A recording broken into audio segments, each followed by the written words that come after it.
AHIDF जो infrastructure को develop करने के लिए जो योजना है, जिसका आज कई योजनाओं का उद्घाटन माननीय मुख्यमंत्री जी ने किया है, इसको उन्होंने प्रारंभ किया। तो चारों तरफ उन्होंने इस क्षेत्र को और विकसित करने का काम किया, विकास की तरफ बढ़ाने का काम किया। जो मजदूरी करके अपना जीवन यापन करता है, जो गरीब है, 75% पशुधन के साथ जो जुड़े लोग हैं, वो या तो छोटे किसान हैं, या मजदूर हैं, या भूमिहीन लोग, कि 90% बच्चियां पैदा होंगी, ये सेक्स सॉर्टेड सीमन का कमाल है। और इसका उपयोग जितना व्यापक स्तर पर किया जा सके, उससे हमारे नस्ल का सुधार होगा। प्रदेश के माननीय पशुपालन और दूध विकास मंत्री श्री धर्मपाल सिंह जी, अरुणाचल प्रदेश के पशुपालन एवं दूध विकास मंत्री गैब्रियल डी बांगसू जी, उत्तर प्रदेश सरकार के मुख्य सचिव श्री मनोज कुमार सिंह जी, भारत सरकार के पशुपालन एवं डेयरी मंत्रालय की सचिव श्रीमती अलका उपाध्याय जी, पशुपालन एवं डेयरी भारत सरकार की अतिरिक्त सचिव श्रीमती वर्षा जोशी जी,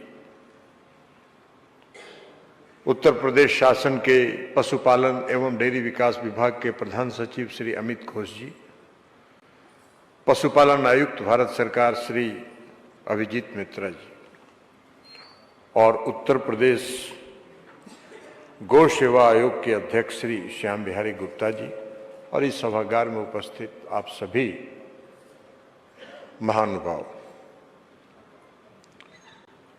आदरणीय प्रधानमंत्री जी के आत्मनिर्भर भारत के संकल्प को साकार करने की दिशा में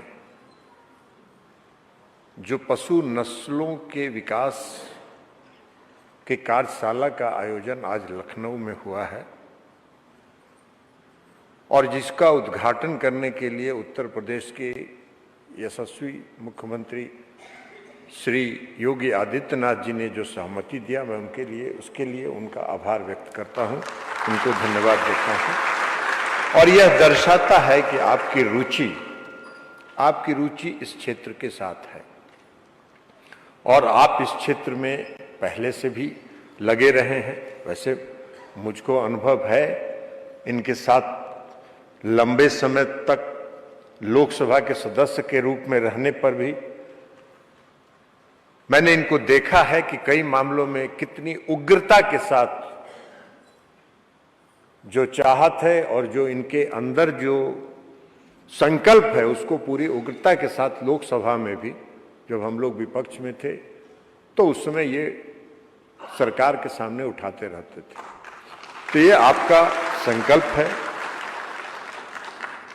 अब यूपी उत्तर प्रदेश एक ऐसा प्रदेश है जहां अभी उत्तर प्रदेश के माननीय मुख्यमंत्री जी ने बहुत विस्तार से उन्होंने बताया, अपनी सारी उपलब्धियों को बताया, अपनी सारी बातों को उन्होंने रखा। लेकिन उत्तर प्रदेश एक ऐसा राज्य है जिसने दूध क्रांति एवं पशु समृद्धि में अग्रणी भूमिका निभाई है, और यह अन्य राज्यों के लिए भी प्रेरणादायक बनने का काम उत्तर प्रदेश ने किया है और प्रेरणा बनेगा। आदरणीय प्रधानमंत्री जी का जो लक्ष्य है, अभी आपने देखा कि हमारे विभाग की सचिव श्रीमती अलका उपाध्याय जी ने जो प्रस्तुतिकरण रखा, उसमें उन्होंने बताया कि हम आज दूध के उत्पादन में विश्व में प्रथम स्थान पर है। हमारी दूध की उपलब्धता, प्रति व्यक्ति दूध की उपलब्धता में भी हम आज विश्व में अग्रणी हैं, लेकिन हमारी उत्पादकता में कमी है, और उसी को ध्यान में रख के पशु नस्लों के विकास का आज कार्यशाला यहां हुआ है और कई कार्यक्रम चल रहे हैं। लेकिन जो दूध के उत्पादन में हमारे देश में जो उल्लेखनीय प्रगति हुई, इसका श्रेय इस देश के आदरणीय प्रधानमंत्री नरेंद्र मोदी जी को जाता है। इस क्षेत्र के महत्व को आदरणीय प्रधानमंत्री नरेंद्र मोदी जी ने पहचाना। क्योंकि उसके पहले ये पशुपालन विभाग कृषि मंत्रालय के साथ जुड़ा हुआ एक अंग था। लेकिन आदरणीय प्रधानमंत्री जी जब 2014 में इस देश के प्रधानमंत्री बने तो उनकी जो दूरदृष्टि थी उसने पशु धन के क्षेत्र को चिन्हित किया और 2019 में उन्होंने अलग विभाग बनाने का काम किया। और अलग विभाग सिर्फ नहीं बनाया, उन्होंने कई योजनाएं शुरू किया। उन्होंने राष्ट्रीय गोकुल मिशन शुरू किया, उन्होंने NADCP जो पशुधन के साथ के स्वास्थ्य से जुड़ा हुआ national animal disease control programme है उसको उन्होंने प्रारंभ किया। AHIDF जो इंफ्रास्ट्रक्चर को डेवलप करने के लिए जो योजना है, जिसका आज कई योजनाओं का उद्घाटन माननीय मुख्यमंत्री जी ने किया है, इसको उन्होंने प्रारंभ किया। तो चारों तरफ उन्होंने इस क्षेत्र को और विकसित करने का काम किया, विकास की तरफ बढ़ाने का काम किया। और उसी का परिणाम है कि आज हम विश्व में दूध उत्पादन के क्षेत्र में विश्व में पहले स्थान पर। और यह कार्यशाला जो आज आयोजित हुआ है, जिसका आदरणीय मुख्यमंत्री जी आप जिसका उद्घाटन कर रहे हैं, इस कार्यशाला में जो पशुपालन क्षेत्र में वैज्ञानिक साइंटिफिक ढंग से लाभकारी और फार्मर सेंटर्ड किसान केंद्रित बनाने की दिशा में हम लोग गहन चिंतन करेंगे। टेक्निकल सेशन भी है, ये उद्घाटन सत्र है। इसके बाद टेक्निकल सेशन है जिसमें हमारे पशुपालन विभाग के अधिकारी सचिव महोदया के नेतृत्व में यहां रहेंगे, वो सब टेक्निकल सेशन में चर्चा करेंगे। लेकिन सिर्फ यह आज हम आपको भरोसा दिलाते हैं माननीय मुख्यमंत्री जी कि यह सिर्फ लखनऊ के इस सभागार में सिर्फ चर्चा तक नहीं सीमित रहेगा, इसको हम लोग सरजमीन तक, हर गांव तक, हर घर तक पहुंचाएंगे। यह हम आपको भरोसा और विश्वास दिलाते हैं।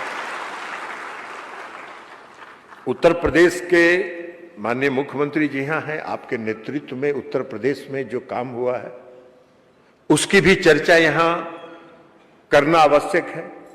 उत्तर प्रदेश में आपके कुशल नेतृत्व में जो नीतिगत सुधार हुआ है, नवाचार के क्षेत्र में जो सुधार हुआ है, उसका मिसाल है और वह मिसाल आने वाले समय में अन्य राज्यों के लिए भी प्रेरणा का स्रोत बनेगा। उत्तर प्रदेश में पशु आरोग्य, नस्ल सुधार, दूध संग्रहण, प्रसंस्करण आदि के क्षेत्रों में जो आपने विशेष अभिरुचि लेके जो काम किया है, वो आज एक उत्तर प्रदेश के इतिहास में एक मील का पत्थर है और उसको आगे और बढ़ाने की जरूरत है। अब आप सबको मालूम है कि पशुपालन एक ऐसा क्षेत्र है जिस क्षेत्र के साथ लगभग इस देश की 10 करोड़ की आबादी जुड़ी हुई है। खेत तो हर आदमी के पास, हर व्यक्ति के पास नहीं है। खेत का बंटवारा जो हुआ वो किसी के पास बहुत खेत है, कोई भूमिहीन है जो मजदूरी करके अपना जीवन यापन करता है, जो गरीब है। 75% पशुधन के साथ जो जुड़े लोग हैं वो या तो छोटे किसान हैं, या मजदूर हैं, या भूमिहीन लोग,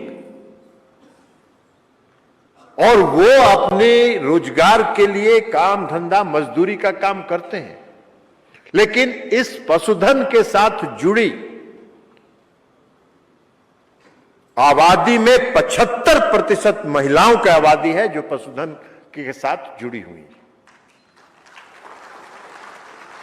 तो आज ये बहन लोग यहां झांसी की हैं। मैं गया था झांसी,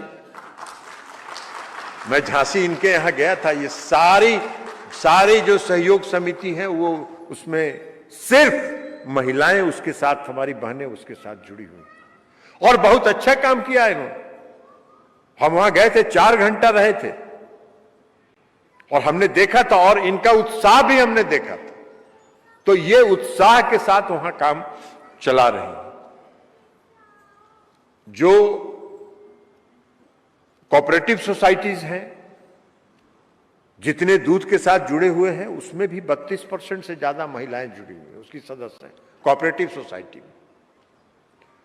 लेकिन अभी जो चर्चा हुई कि दूध का उत्पादन इतना बढ़ा, हम विश्व में पहले स्थान पर पहुंच गए, लेकिन उत्पादकता में अभी भी हम पीछे हैं। और उत्पादकता में अगर हम पीछे हैं तो उसी उत्पादकता को बढ़ाने के लिए ये नस्लों के विकास के कार्यक्रम का आज कार्यशाला है। हम उत्पादकता को बढ़ाने के लिए हमारे पास 2 टेक्नोलॉजी है हमारे देश में जो उपलब्ध है। एक आईवीएफ टेक्नोलॉजी है और एक सेक्स सॉर्टेड टेक्नोलॉजी है।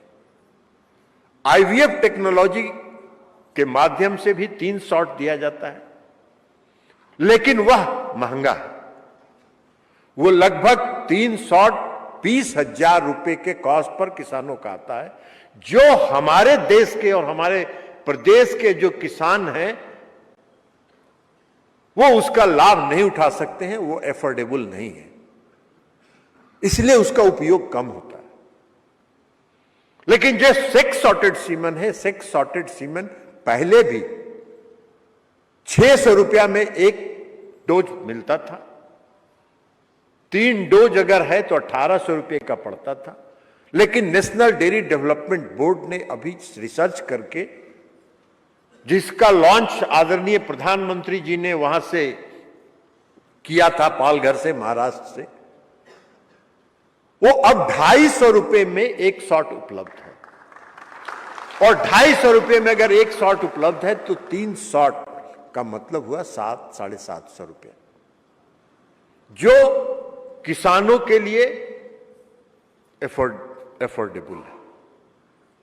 वो उसको खरीद सकते हैं, लगवा सकते हैं। तो आज, लेकिन आपने देखा यहां प्रस्तुतिकरण में और कई साथियों ने, जो किसान भाई हैं, इन्होंने बताया कि 90% बछियां पैदा होंगी। ये सेक्स सॉर्टेड सीमेन का कमाल है। और इसका उपयोग जितना व्यापक स्तर पर किया जा सके, उससे हमारे नस्ल का सुधार होगा। और जहां बछियां नहीं भी पैदा होती हैं, अगर बछड़े भी पैदा होंगे तो वो बछड़ा उच्च क्वालिटी का बुल बनेगा।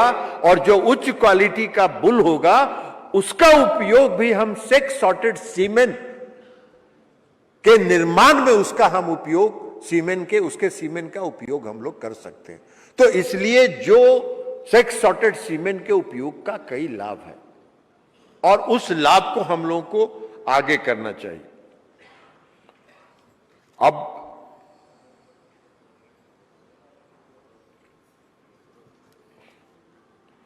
मैंने बताया, अब इसके अलावा आईवीएफ टेक्नोलॉजी और सेक्स सॉर्टेड, इसके अलावा एक और समस्या हम लोग के पास साथ है हमारे देश में, वो है एफएमडी। हम विश्व में दूध उत्पादन में 1 नंबर पर जरूर है, लेकिन आज हम जो डेयरी सेक्टर से जितना हम एक्सपोर्ट कर सकते हैं, और जो आदरणीय प्रधानमंत्री नरेंद्र मोदी जी का जो सपना है भारत, विकसित भारत बनाने का, आत्मनिर्भर भारत बनाने का, उसके एक्सपोर्ट में हम जितना कंट्रीब्यूट कर सकते हैं, विश्व में प्रथम स्थान पर रहने के बावजूद वो हम नहीं कर पा रहे। और वो हम नहीं कर पा रहे हैं इसलिए हम नहीं कर पा रहे हैं कि हमारे देश में जो पशुधन है उसमें FMD, foot and mouth disease, ज्यादा है। और जो यूरोपीय देश हैं वो एफएमडी के कारण हमारे दूध के उत्पाद को, डेयरी के उत्पाद को वो नहीं लेना चाहते। हम लोग लगे हैं, हम लोग लगातार प्रयास कर रहे हैं इस बात के लिए।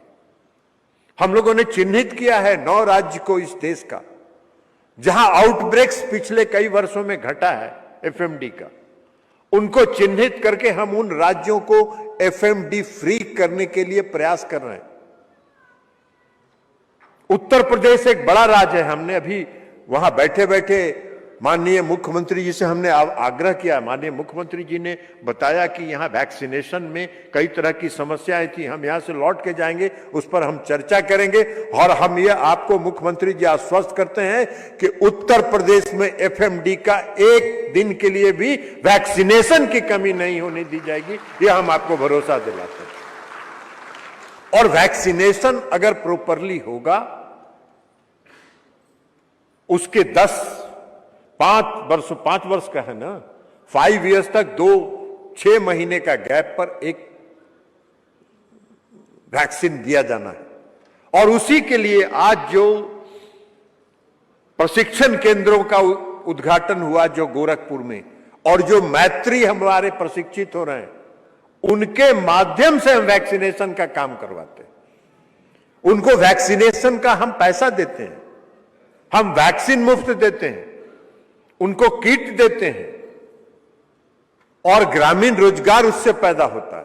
तो इसलिए ये सारा काम होगा। लेकिन 5 वर्षों तक अगर लगातार मॉनिटरिंग किया जाए और साल में 2 वैक्सीन अगर दिया जाए तो एफएमडी मुक्त हो सकता है।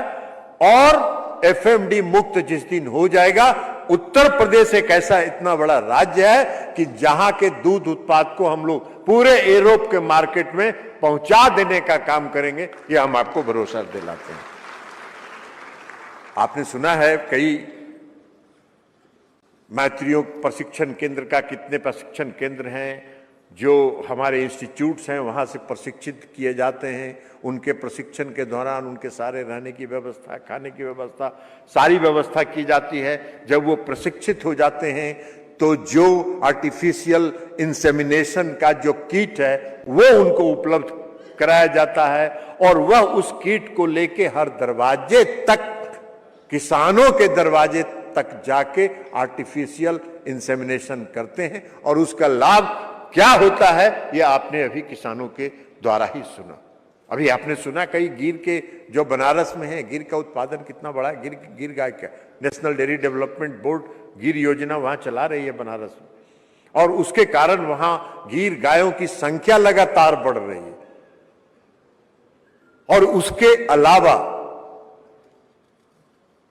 हमने कल मंत्री जी को भी कहा है, धर्मपाल जी को भी, हमने जो यहां पशुपालन विभाग के प्रधान सचिव हैं उनको भी कहा है कि एक बार जाके आप लोग वाराणसी दूध संग्रह केंद्र जो है, वाराणसी का जो दूध संघ है उसको जाके देखें। मैं वहां गया था और मैंने देखा है जिस दूध संघ को में प्रतिदिन 14,000 से 15,000 लीटर दूध प्रतिदिन का संग्रह होता था, आज प्रतिदिन लगभग 2 लाख लीटर दूध का संग्रहण वहां हो रहा है। दूध का वहां सप्लाई हो रहा है। और सिर्फ दूध का नहीं हो रहा है, हमने वहां जाकर वहां जो कोऑपरेटिव सोसाइटी हैं अलग अलग, उनके सेक्रेटरीज के साथ बैठ के 3 घंटा उनकी बात हमने सुनी। और कई कोऑपरेटिव सोसाइटीज के सेक्रेटरीज ने मुझको बताया कि पहले मेरे गांव में, हमारे गांव में 10 गायें थी, हम 50 लीटर दूध का संग्रहण करके यहां पहुंचाते थे, आज हम 5,000 लीटर दूध अपने गांव से यहां पहुंचा रहे हैं। ये हमने उपलब्धि हासिल की है। और वहां मैंने जाके देखा बायोगैस प्लांट का, अभी एक बहन बता रही थी कि बायोगैस के प्लांट से क्या लाभ हुआ है उनको। उनके घर में जो खाना बनाने का ईंधन है वो उस बायोगैस के प्लांट से ले रहे हैं। मैंने बनारस के जो दुग्ध संघ है उसको मैं जाके देखा, उसने एक बड़ा बायोगैस प्लांट लगाया। और जितने किसान अगल बगल के कोऑपरेटिव सोसाइटी के, गांव के और पंचायत के और ब्लॉक के लोग उस दूध संघ के साथ जुड़े हैं, सबका दूध ही संग्रहण नहीं होता है, बल्कि उस गांव के गौ का जो गोबर है उस गोबर को भी कलेक्ट करके वो लोग ट्रैक्टर से वहां पहुंचाते हैं बनारस दूध संघ में, और उसका भुगतान भी उन लोगों को वहां का दूध संघ करता है।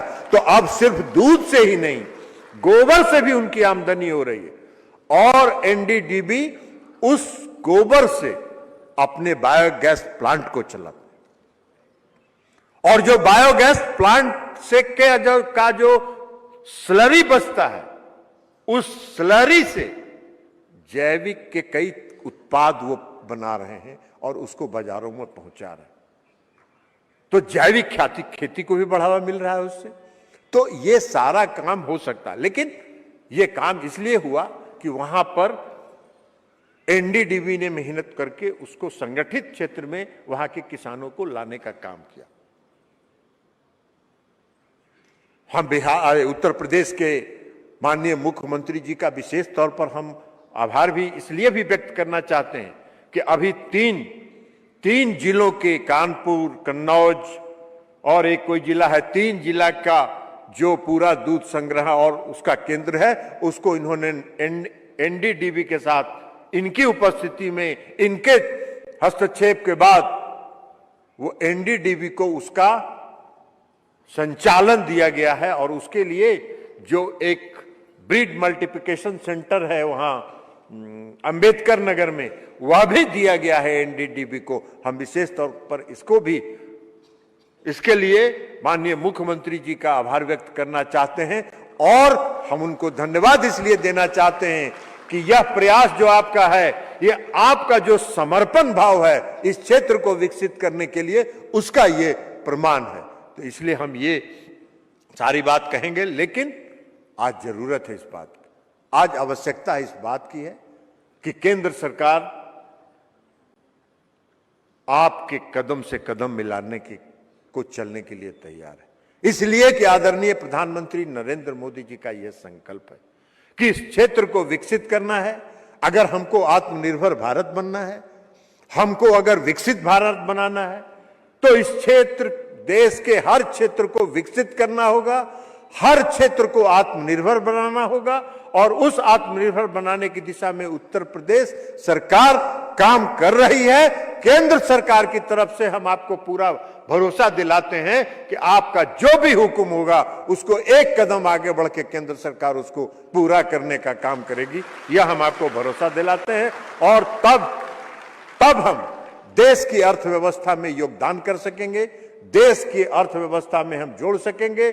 आदरणीय प्रधानमंत्री जी के आत्मनिर्भर भारत, विकसित भारत बनाने का जो उनका सपना है, उसको साकार कर सकेंगे। तो इसलिए नस्ल सुधार के इस कार्यक्रम में आपका पुनः, मुख्यमंत्री जी आपका हम पुनः अभिनंदन करते हुए अपनी बात समाप्त करते हैं। बहुत बहुत धन्यवाद।